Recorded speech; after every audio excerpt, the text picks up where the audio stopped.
चलिए देखते हैं ज्योग्राफी के एनसीईआरटी क्लास 11 के 9 चैप्टर है। चैप्टर के नाम है वायुमंडलीय परिसंचरण तथा मौसम प्रणाली के बारे में देखेंगे। अध्याय 9 में पृथ्वी के धरातल पर तापमान का असामान्य वितरण वर्णित है। और वायु गर्म होने पर फैलती है और ठंडी होने पर सिकुड़ती है। इससे वायुमंडलीय दाब में भिन्नता आती है और इसके परिणाम स्वरूप वायु गतिमान होकर अधिक दाब वाले क्षेत्रों में न्यून दाब वाले क्षेत्रों में प्रवाहित होती है। आप जानते हैं कि क्षैतिज गतिमान वायु ही पवन है और वायुमंडलीय दाब यह भी निर्धारित करता है कि कब वायु ऊपर उठेगी और कब वह नीचे बैठेगी। अब पवनें पृथ्वी पर तापमान और आर्द्रता का पुनर्वितरण करती है, जिससे पूरी पृथ्वी का तापमान स्थिर बना रहता है और ऊपर उठती हुई आर्द्र वायु का तापमान कम होता जाता है और बादल बनते हैं और वर्षा होती है। इस अध्याय में वायुमंडलीय दाब भिन्नता के कारणों, वायुमंडलीय परिसंचरण संबंधी बल और वायु विक्षोभ, वायु राशियों का बनना और वायु राशियों के मिश्रण में से मौसम संबंधी विक्षोभ और उष्णकटिबंधीय चक्रवातों के वितरण सम्मिलित हैं। तो देखते हैं वायुमंडलीय दाब के बारे में। क्या आप जानते हैं कि हमारा शरीर भी वायु दाब से प्रभावित होता है। जैसे जैसे आप ऊपर ऊंचाई पर चढ़ते जाते हैं, वायु विरल होती जाती है और सांस लेने में कठिनाइयाँ आती है। मध्य समुद्र तल से वायुमंडल की अंतिम सीमा तक एक इकाई क्षेत्रफल के वायु स्तंभ के भार को वायुमंडलीय दाब कहते हैं। और वायु दाब को मापने की इकाई मिलीबार है। और समुद्र तल पर औसत वायुमंडलीय दाब 1003.2 मिलीबार होता है। और गुरुत्वाकर्षण के कारण धरातल के निकट वायु सघन होती है और इसी कारण वायु दाब अधिक होता है। वायु दाब को मापने के लिए पारद वायु दाब मापी अथवा निर्द्रव्य बैरोमीटर का प्रयोग किया जाता है। और इस उपकरण के विषय में जानने हेतु भूगोल में प्रयोगात्मक कार्य भाग 1 एनसीईआरटी 2006 में देखें। और वायु दाब ऊंचाई के साथ घटता है और ऊंचाई पर वायु दाब भिन्न स्थानों पर भिन्न भिन्न होता है। और यह विभिन्नता ही वायु में गति का मुख्य कारण है, अर्थात पवन उच्च वायुदाब क्षेत्रों से कम वायुदाब क्षेत्रों की तरफ चलती है। वायुदाब में ऊर्ध्वाधर भिन्नता के बारे में देखें तो वायुदाब के निचले भाग में वायुदाब ऊंचाई के साथ तीव्रता से घटता है। यह हास्य दर प्रत्येक 10 मीटर की ऊंचाई पर 1 मिलीबार होता है। वायुदाब सदैव एक ही दर से नहीं घटता। सारणी 9.1 निश्चित ऊंचाई पर वायुदाब में औसत वायुदाब और तापमान को प्रदर्शित करता है। जैसे यहाँ दिया गया है अस्तर वायुदाब यानी मिलीबार में और तापमान से दिया गया है। जैसे समुद्र तल पर दिया गया है 1013.25 मिलीबार वायुदाब होता है। और जैसे तापमान यहाँ 15.2 डिग्री सेल्सियस। फिर 1 किलोमीटर पर यहाँ दिया गया है 898.76 और तापमान यहाँ पर 8.7 डिग्री सेल्सियस में होता है। उसके बाद 5 किलोमीटर पर दिया गया है 540.48, यहाँ तापमान -17.3 डिग्री सेल्सियस होता है। उसके बाद 10 किलोमीटर पर 265.0 दिया गया है। उसके बाद यहाँ तापमान 49.60 डिग्री होता है।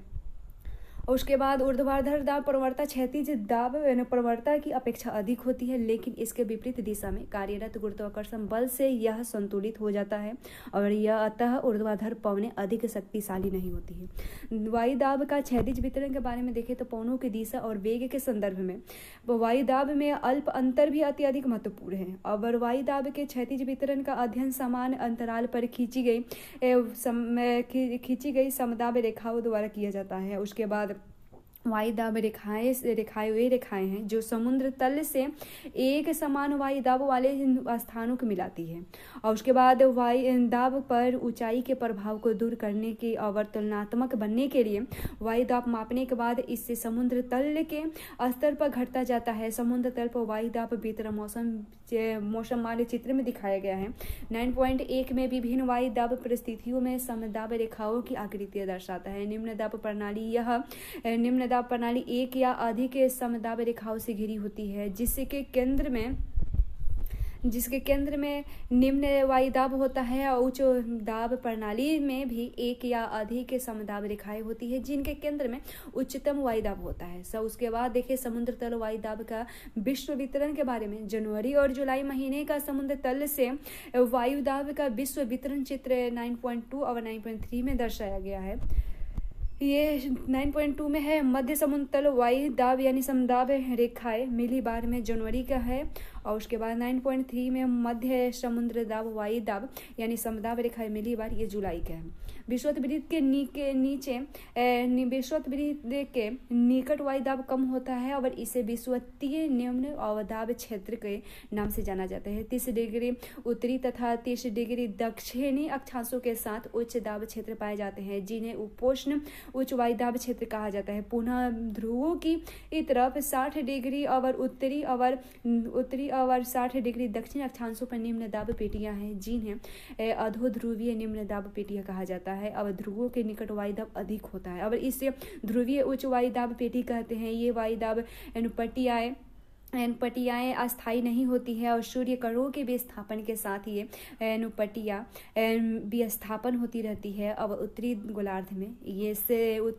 में शीत ऋतु में ये पट्टियाँ दक्षिण की ओर तथा ग्रीष्म ऋतु में ये उत्तर दिशा की ओर खिसकती जाती है। उसके बाद पवनों की दिशा और वेग को प्रभावित करने वाले बल के बारे में देखें तो आप यह जानते ही हैं कि इन भिन्नता के कारण यानी वायुमंडलीय वायुदाब में भिन्नता के कारण वायु गतिमान होती है और इस क्षैतिज गति वायु का पवन कहते हैं। और पवन उच्च दाब से कम दाब की तरफ प्रवाहित होती है और भूतल पर धरातलीय विषमताओं के कारण घर्षण पैदा होती है, जो पवनों की गति को प्रभावित करती है।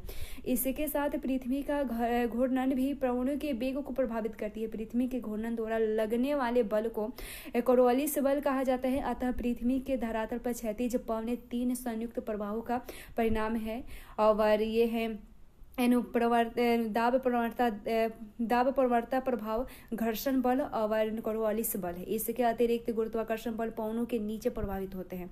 दाब प्रवणता बल के बारे में देखें तो वायुमंडलीय दाब भिन्नता एक बल उत्पन्न करता है। दूरी के संदर्भ में दाब परिवर्तन की दर दाब प्रवणता है। जहां समदाब रेखाएं आसपास हो वहां ये दाब प्रवणता अधिक और समदाब रेखाओं के दूर होने से दाब प्रवणता कम होती है। उसके बाद घर्षण बल के बारे में देखें तो ये पवनों की गति को प्रभावित करता है। धरातल पर घर्षण सर्वाधिक होता है और इसका प्रभाव प्रायः धरातल से 1 से 3 किलोमीटर ऊंचाई तक होती है और समुद्र सतह पर घर्षण न्यूनतम होता है। उसके बाद कोरवालिस बल के बारे में देखें तो पृथ्वी का अपने अक्ष पर घूर्णन पवनों की दिशा को प्रभावित करता है।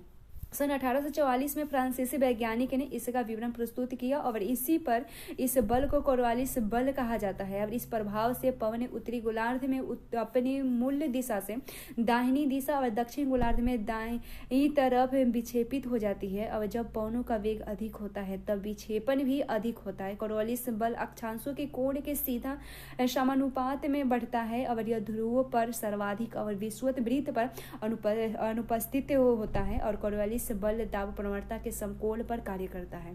दाब प्रवणता बल समदाब रेखाओं के समकोण पर होता है। जितनी बार प्रवणता अधिक होगी पवनों का वेग उतना ही अधिक होगा और पवनों की दिशा उतनी ही अधिक विक्षेपित होगी। और इन दो बलों के एक दूसरे से समकोण पर होने के कारण निम्न दाब क्षेत्रों में पवने इसी के इर्द गिर्द बहती है। विषुववृत्त पर कोरवालिस बल 0 होता है और पवने समदाब रेखाओं के समकोण पर बहती है। अतः निम्न दाब क्षेत्र और अधिक गहन होने की बजाय पूरित हो जाती है और यही कारण है कि विषुववृत्त के निकट उष्णकटिबंधीय चक्रवात नहीं बनते हैं। उसके बाद वायुदाब और पवनों के बारे में देखें तो पवनों का वेग उनकी दिशा पवनों को उत्पन्न करने वाले बलों का परिणाम है। और पृथ्वी की सतह से 2 से 3 किलोमीटर की ऊंचाई पर ऊपरी वायुमंडल में पवने धरातलीय घर्षण के प्रभाव से मुक्त होती है और वायु मुख्यतः दाब प्रवणता तथा कोरवालिस बल से नियंत्रित होती है। जब समदाब रेखाएं सीधी हो और घर्षण का प्रभाव न हो तब दाब प्रवणता बल कोरवालिस बल से संतुलित हो जाता है और फलस्वरूप पवने समदाब रेखाओं के समानांतर बहती है। ये पवने भू विक्षेपित पवनों के नाम से जानी जाती है। उसके बाद निम्न दाब क्षेत्र के चारों तरफ पवनों का परिक्रमण चक्रवाती परिसंचरण कहलाता है। उच्च वायु दाब क्षेत्र के चारों तरफ ऐसा होना प्रति चक्रवाती परिसंचरण कहा जाता है। इन प्रणालियों में पवनों की दिशा दोनों गोलार्धों में भिन्न होती है और पृथ्वी की सतह पर कई बार निम्न दाब और उच्च दाब चारों ओर पवनों का परिसंचरण ऊंचाई पर होने वाले वायु परिसंचरण से संबंधित होती है। उसके बाद प्रायः निम्न दाब क्षेत्रों पर वायु अभिसरित होगी और ऊपर उठेगी। उच्च दाब क्षेत्रों में वायु का अवतलन होगा और धरातल पर अपसरित होगा। और अभिसरण के अतिरिक्त वायु भ्रमिल रूप में संवहन धाराओं में और पवनों के साथ साथ और वाताग्र के सहारे ऊपर उठती है, जो बादल बनाने और वर्षण के लिए आवश्यक है। ये सारणी है 9.2 में चक्रवात तथा प्रति चक्रवात में पवनों की दिशा का प्रारूप। दाब पद्धति में है चक्रवात में तो केंद्र में दाब की दिशा निम्न होगा और उत्तरी गोलार्ध में घड़ी की सुई की दिशा के विपरीत होगी पवनों का दिशा, और दक्षिणी गोलार्ध में सुई की दिशा की घड़ी की सुई की दिशा की अनुरूप होगी। उसके बाद प्रति चक्रवात में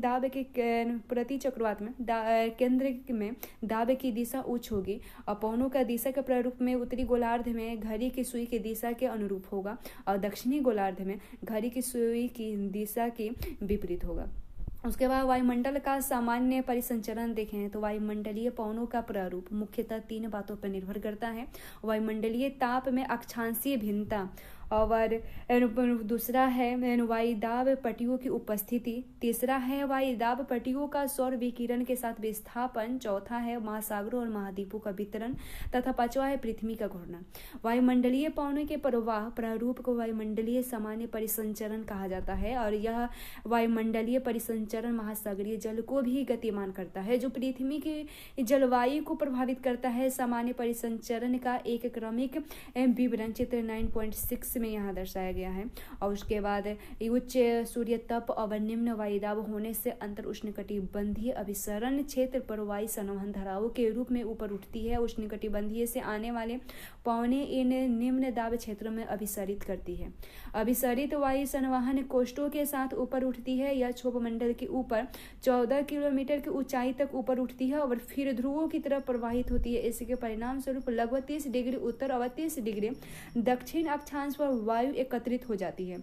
इस एकत्रित वायु का अवतलन होगा और फिर यह उपोष्ण उच्च दाब बनता है। अवतलन का एक कारण यह है कि जब वायु 30 डिग्री उत्तर और दक्षिण अक्षांशों पर पहुंचती है तो यह ठंडी हो जाती है और धरातल के निकट वायु का अपसरण होता है और यह विषुवत वृत्त की ओर पूर्वी पवनों के रूप में बहती है। विषुवत वृत्त के दोनों तरफ से प्रवाहित होने वाली पूर्वी पवनें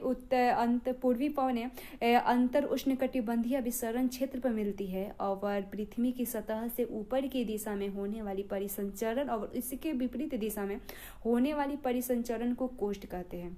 उष्णकटिबंधीय क्षेत्र में ऐसे कोष्ठ को हेडले कोष्ठ कहा जाता है और मध्य अक्षांशीय वायु परिसंचरण में ध्रुवों से प्रभावित होती ठंडी पवनों का अवतरण होता है और उपोष्ण उच्च दाब कटिबंधीय क्षेत्रों में अति गर्म हवा ऊपर उठती है और धरातल पर ये पवनें पछुआ पवनों के नाम से जानी जाती है और यह कोष्ठ फेरल कोष्ठ के नाम से जाने जाते हैं। ध्रुवीय अक्षांशों पर उठी सघन वायु का ध्रुवों पर अवतरण होता है और मध्य अक्षांशों की ओर ध्रुवीय पवनों के रूप में प्रवाहित होता है। इस कोष्ठ को ध्रुवीय कोष्ठ कहा जाता है। ये 3 कोष्ठ वायुमंडल के सामान्य परिसंचरण का प्रारूप निर्धारित करते हैं। तापीय ऊर्जा का निम्न अक्षांशों से उच्च अक्षांशों में स्थानांतरण सामान्य परिसंचरण को बनाए रखता है। वायुमंडल का सामान्य परिसंचरण महासागरों को भी प्रभावित करता है। वायुमंडल में बृहद पैमाने पर चलने वाली पवनें धीमी तथा अधिक गति की महासागरीय धाराओं को प्रभावित करती है। महासागर वायु को ऊर्जा और जलवाष्प प्रदान करते हैं। ये अंतर संबंध महासागरों के विस्तृत क्षेत्रों पर अपेक्षाकृत धीमे होते हैं। उसके बाद मौसमी पवनें देखें तो पवनों के प्रवाह के रूप में विभिन्न मौसमों में बदलाव आता है। यह बदलाव अत्यधिक तापन, पवन और वायुदाब पट्टियों के विस्थापन आदि के कारण होता है। ऐसे विस्थापन का सबसे अधिक स्पष्ट प्रभाव विशेषकर दक्षिण पूर्व एशिया में मानसून पवनों के बदलाव में देखा जा सकता है। आप मानसून के विषय में विस्तार पूर्वक में पढ़ेंगे। सामान्यतः परिसंचरण प्रणाली में भिन्न अन्य स्थानीय विसंगतियां नीचे वर्णित की गई है। पहले देखते हैं वायुमंडल का सामान्य परिसंचरण और उनका महासागरों पर प्रभाव देखें। तो वायुमंडल के सामान्य परिसंचरण के संदर्भ में प्रशांत महासागर का गर्म तथा ठंडा होना अत्यधिक महत्वपूर्ण है। यह मध्य प्रशांत महासागर की गर्म जलधाराएं दक्षिण अमेरिका के तट की ओर प्रभावित होती है और पेरू की ठंडी धाराओं का स्थान ले लेती है। पेरू के तट पर पर इन गर्म धाराओं की उपस्थिति एल नीनो कहलाता है। और एल नीनो घटना का मध्य प्रशांत महासागर और ऑस्ट्रेलिया के वायुदाब परिवर्तन में गहरा संबंध है। और प्रशांत महासागर पर वायुदाब में यह परिवर्तन दक्षिण दोलन कहलाता है। इन दोनों यानी दक्षिण दोलन और बदलाव एवं एल नीनो की संयुक्त घटना को ENSO के नाम से जाना जाता है। जिन वर्षों में ENSO शक्तिशाली होता है, विश्व में बृहद मौसम संबंधी भिन्नता देखी जाती है। और दक्षिण अमेरिका के पश्चिमी शुष्क के तट पर भारी वर्षा होती है। ऑस्ट्रेलिया और कभी कभी भारत अकालग्रस्त होते हैं तथा चीन में बाढ़ आती है। इन घटनाओं के ध्यानपूर्वक आकलन से संसार के अन्य भागों की मौसम संबंधी भविष्यवाणी के रूप में इनका प्रयोग किया जाता है। उसके बाद देखें सामान्य परिसंचरण प्रणाली में भिन्न भिन्न अन्य स्थानीय विसंगति नीचे वर्णित किया गया है। तो इसमें पहला है स्थानीय पवनें। तो भूतल के गर्म और ठंडे होने से भिन्नता एवं दैनिक और वार्षिक चक्रों के विकास में बहुत ही स्थानीय और क्षेत्रीय पवनें प्रवाहित होती है। उसके बाद देखें स्थल और समुद्री समीर के बारे में। जैसे कि पहले वर्णित किया गया है, उष्मा के अवशोषण तथा स्थानांतरण में स्थल और समुद्र में भिन्नता पाई जाती है। और दिन के दौरान स्थल भाग समुद्र की अपेक्षा अधिक गर्म हो जाती है, अतः स्थल पर हवाएं ऊपर उठती है और निम्न दाब क्षेत्र बनता है, जबकि समुद्र अपेक्षाकृत ठंडे रहते हैं और उन पर उच्च वायु दाब बना रहता है। इससे समुद्र से स्थल की ओर दाब प्रवणता उत्पन्न होती है और पवनें समुद्र से स्थल की तरफ समीर के रूप में प्रवाहित होती है। रात्रि ही में इसके एकदम विपरीत प्रक्रिया होती है। स्थल समुद्र की अपेक्षा अधिक ठंड होता है। दाब प्रवणता स्थल से समुद्र की तरफ होने पर स्थल समीर प्रवाहित होता है।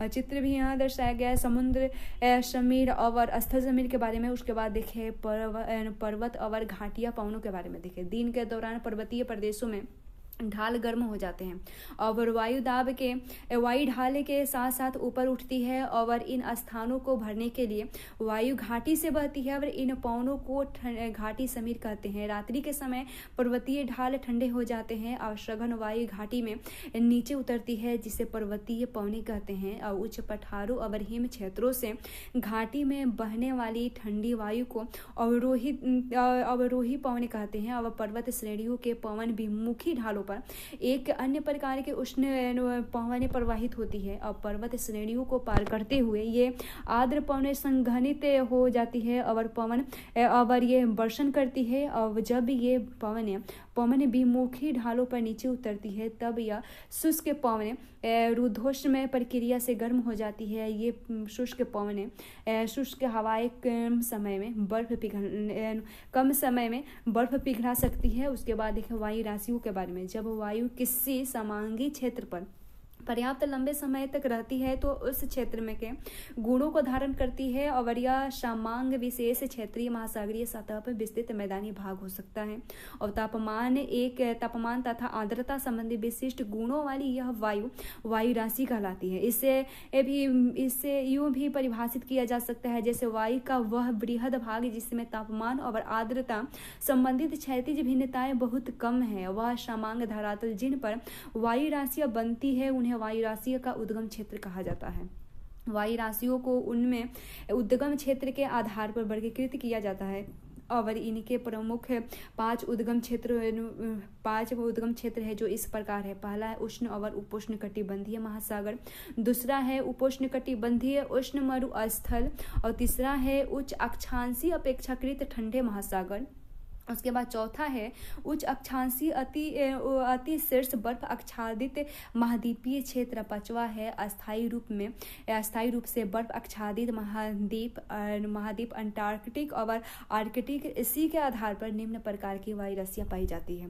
पहला देखें उष्ण कटिबंधीय महासागरीय वायुमंडल वायु राशियां उष्ण कटिबंधीय महासागरीय वायु राशियां, दूसरा है उष्ण कटिबंधीय महाद्वीपीय, तीसरा है ध्रुवीय ध्रुवीय महासागरीय, और चौथा है ध्रुवीय महाद्वीप, पांचवा है महाद्वीपीय आर्कटिक, और उष्णकटिबंधीय वायु राशियाँ गर्म होती है तथा ध्रुवीय वायु राशियाँ ठंडी होती है।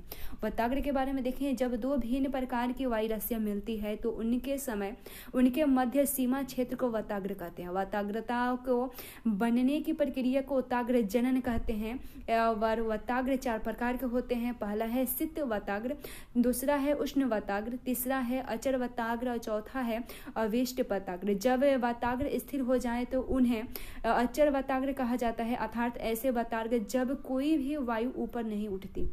जब शीतल और भारी वायु आक्रामक रूप में उष्ण वायु राशियों को ऊपर ढकेलती है और इस संपर्क क्षेत्र को शीत वाताग्र कहते हैं। यदि गर्म वायु राशि आक्रामक रूप में ठंडी वायु राशियों के ऊपर चढ़ती है और इस संपर्क क्षेत्र को उष्ण वाताग्र कहते हैं। यदि एक वायु राशि पूर्णतः धरातल के ऊपर उठ जाए तो इस वाताग्र को अधिवृष्ट वाताग्र कहते हैं। वाताग्र मध्य अक्षांशों में ही निर्मित होती है और तीव्र वायु दाब और तापमान परिवर्तन इनकी विशेषता है। ये तापमान में अचानक बदलाव लाते हैं तथा इसी कारण वायु ऊपर उठती है, बादल बनते हैं तथा वर्षा होती है। उसके बाद देखते हैं बहिरूपण कटिबंधीय चक्रवात के बारे में। तो ये चक्रवातीय वायु प्रणाली है जो उष्ण कटिबंध से दूर मध्य और उच्च अक्षांशों में विकसित होती है। उन्हें बहिरूपण या शीतोष्ण कटिबंधीय चक्रवात कहते हैं। मध्य तथा उच्च अक्षांशों से जिस क्षेत्र से ये गुजरते हैं वहाँ मौसम संबंधी अवस्थाओं में अचानक तेजी से बदलाव आते हैं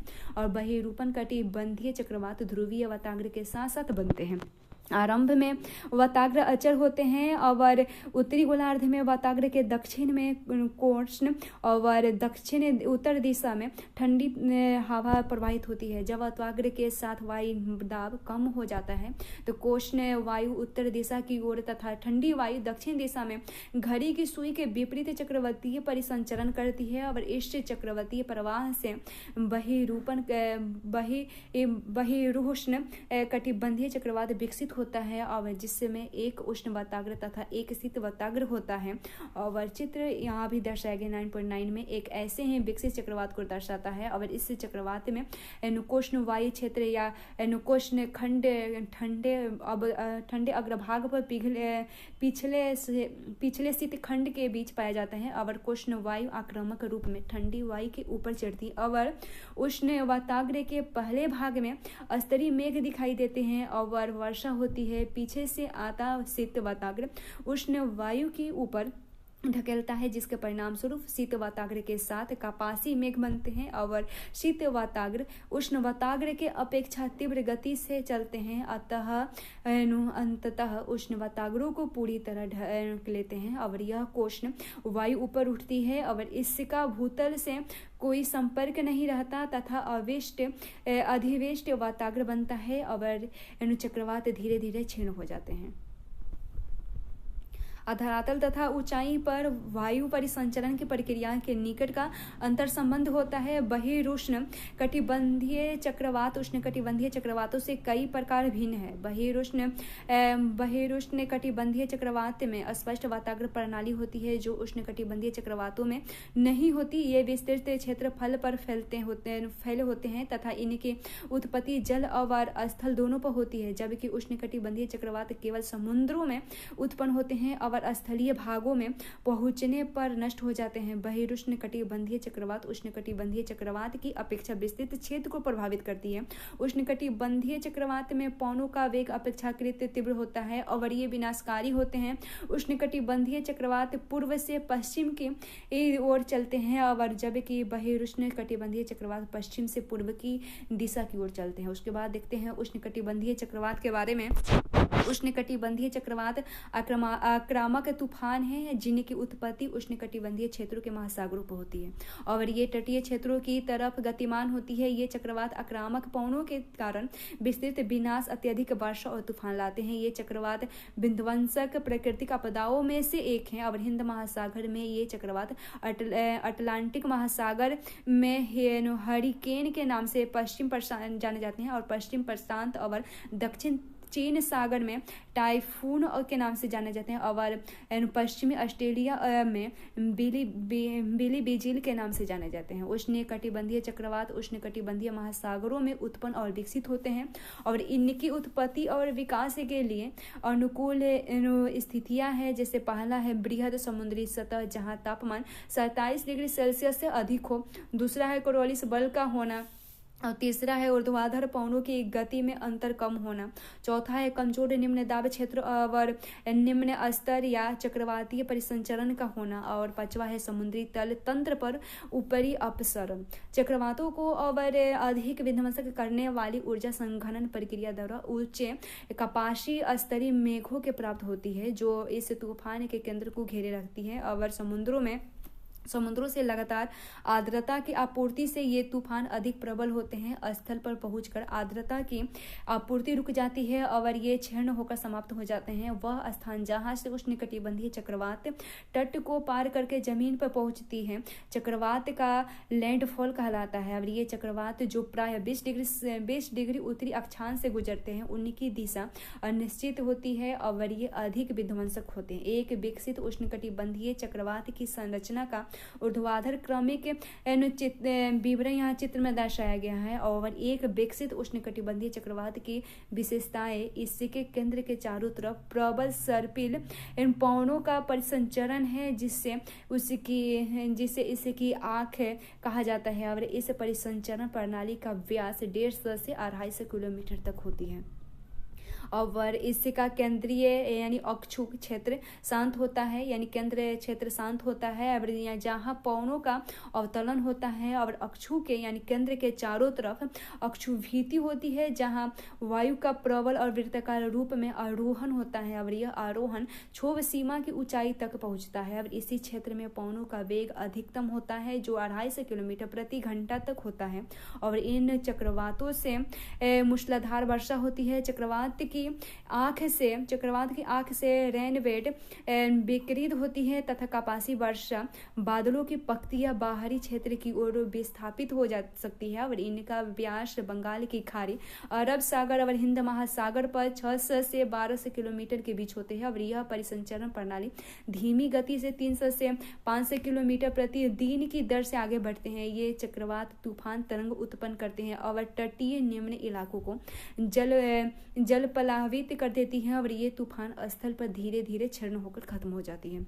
उसके बाद देखते हैं तरित झंझा और टोरनेडा के बारे में। अन्य विध्वंसक स्थानीय तूफानी तरित झंझा तथा टोरनेडा हैं और ये अल्प समय के लिए रहते हैं। अपेक्षाकृत बहुत क्षेत्रफल तक सीमित होते हैं परंतु आक्रामक होते हैं। तरित झंझा उष्ण आर्द्र दिनों में प्रबल संवहन के कारण उत्पन्न होते हैं। तरित झंझा एक पूर्ण विकसित कपासी वर्षी मेघ है जो गरज और बिजली उत्पन्न करती है जब यह बादल अधिक ऊंचाई तक चले जाते हैं। जहाँ तापमान 0 से कम होते हैं तो इससे ओले बनते हैं और ओलावृष्टि होती है और आर्द्र कम होने पर ये तरित झंझा धूल भरी आंधियां लाते हैं। तरित झंझा की विशेषता उष्ण वायु की प्रबल ऊर्ध्वाधर प्रवाह है और जिसके कारण बादलों का आकार बढ़ता है और ये अधिक ऊंचाई तक पहुंचते हैं। इसके कारण वर्षण होता है। तत्पश्चात नीचे की तरफ वात प्रवाह पृथ्वी पर ठंडी वायु और वर्षा लाते हैं। भयानक तरित झंझा से कभी कभी वायु